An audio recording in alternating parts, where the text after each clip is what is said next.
Why is smoking still acceptable in European bars? Hi, I'm Nick Knightsbridge, and I'll try and answer that for you. I was just thinking about the answer. So, it's not. Not in all bars, of course, depends on the country.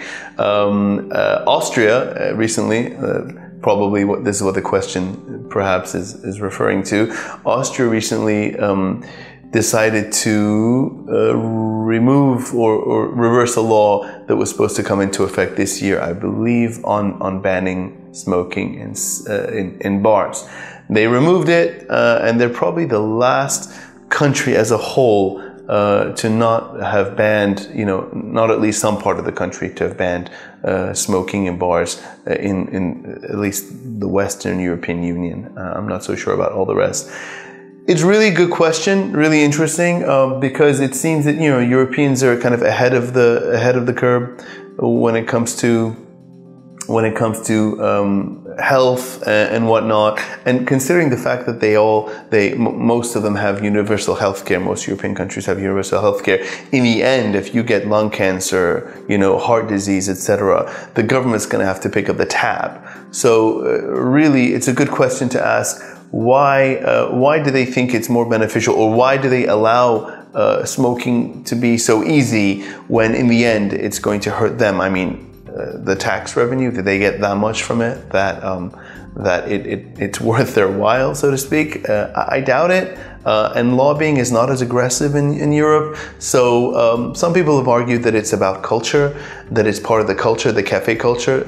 I was reading an article on the BBC, I believe, that talked about Viennese cafe culture and how smoking is so, intertwined with it.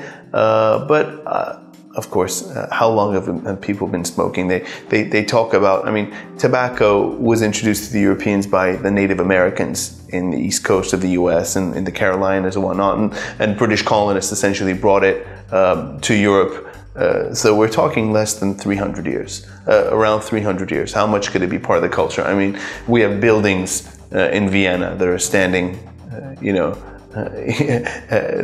though a lot of it was demolished during the war, standing, 600-700 years, and people are talking about, smoking being part of the culture. The culture can change. Slavery was part of the culture in the southern United States, in the Confederate States. That changed. Just because it's cultural, just because it's, part of the status quo, doesn't mean we need to keep it going, even when we know how bad it is for health, etc. And some parts, of course, it's not just Austria. Some parts of Germany still allow it. Some parts don't. It's on a state-by-state basis.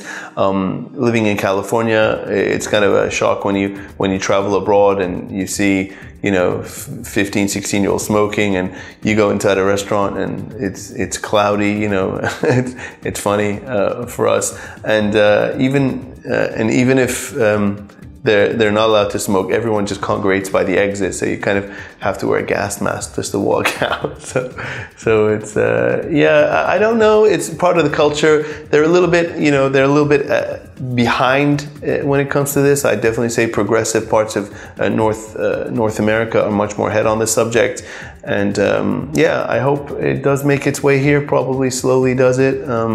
Definitely the further east you go in Europe, the more it's prolific. I think Ukrainians and Russians are smoking from 12 years old. So also cheap, maybe nothing else to do. This one's kind of an oddball question. A million things it could be. All right, if you have any other questions, please post them below, and I'll try and answer them spontaneously. Thank you.